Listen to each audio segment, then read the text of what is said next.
कक्षा 9 विषय हिंदी कृतिका पाठ 3 रीढ़ की हड्डी के प्रश्नोत्तर कर रहे थे हम लोग। प्रश्न 9 है, एकांकी के आधार पर रामस्वरूप और गोपाल प्रसाद की चारित्रिक विशेषताएं बताइए। रामस्वरूप उमा के पिता हैं जो अपनी लड़की को उच्च शिक्षा के साथ अन्य कलाओं में पारंगत बनाते हैं।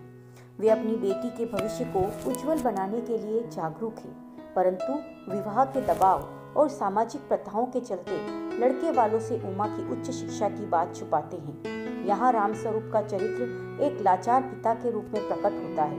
वह अपनी संतान के हित के लिए अपने सिद्धांत छोड़कर समझौतावादी रुख अपनाने को मजबूर होते हैं।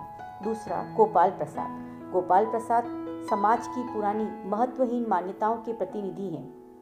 वह एक व्यापारिक प्रवृत्ति वाला स्त्री शिक्षा का विरोधी व्यक्ति है।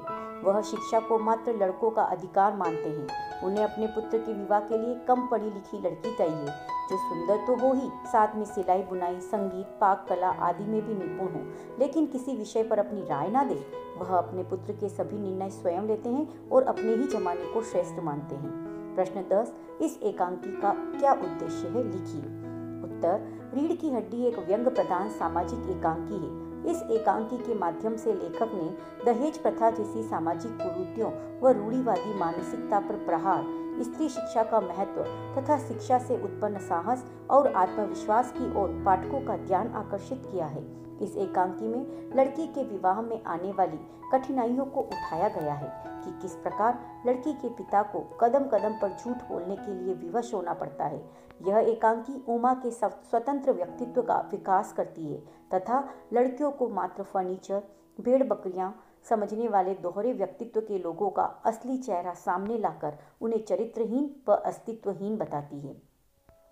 प्रश्न 11, समाज में महिलाओं को उचित गरिमा दिलाने हेतु आप कौन कौन से प्रयास करते हैं। उत्तर, महिलाओं को उचित गरिमा दिलाने हेतु निम्न प्रयास किए जा सकते हैं। पहला, लड़कियों के जन्म एवं लालन पालन में भेदभाव न हो, उन्हें उचित एवं पर्याप्त शिक्षा मिले। दूसरा, नौकरी के साथ साथ व्यवसाय के लिए प्रोत्साहन दिया जाए। तीसरा, नौकरी व उच्च पदों में समान सहभागिता मिले, उन्हें आत्मरक्षा के लिए प्रशिक्षित किया जाए। विधानसभा एवं संसद में इनका स्थान सुरक्षित किया जाए। उन्हें अपने अधिकारों एवं कर्तव्यों के लिए जागरूक किया जाए। महिलाओं से जुड़ी कुप्रथाओं को दूर करने के लिए कठोर कानून बनाया जाए व असामाजिक तत्व जो महिलाओं की तरक्की में बाधक है उनके साथ सख्त व्यवहार किया जाए। प्रश्न 12, क्या सचमुच विवाह व्यापार बनता जा रहा है? आप इसे कैसे रोकेंगे? हाँ, यह रोग हमारे समाज को अब भी बुरी तरह से जकड़े हुए हैं। विवाह उच्च कोटि का व्यापार बन गया है। लोग अपनी प्रतिष्ठा के अनुसार लड़की वाले से खुलेआम दहेज के रूप में रुपए, पैसे और विभिन्न तरह की विलासितापूर्ण वस्तुओं की मांग कर रहे हैं। लड़की गुण संपन्न है, परंतु अगर उसके माता पिता के पास पैसे नहीं है तो सब कुछ बेकार है। उसे जिल्लत झेलनी पड़ती है क्योंकि हमारा समाज गुण नहीं देखता।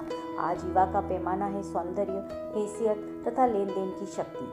उसी के आधार पर लड़कों का मोल भाव किया जाता है। पैसे अधिक है तो कम गुण वाली लड़की भी अच्छी हैसियत पा जाएगी। इसे रोकने का प्रमुख उपाय है लड़की को उच्च शिक्षा दिलवाकर आत्मनिर्भर बनाना, जिससे वह किसी पर बोझ नहीं बने, अपनी आवश्यकता वह स्वयं पूरी कर सके। लड़कियों को ऐसी शिक्षा देना जिससे वह स्वयं को साहसी बना सके और इसी कुरीति से लड़ते हुए समाज में छिपे क्रूर भेड़ियों का मुंह तोड़ जवाब दे सके। धन्यवाद।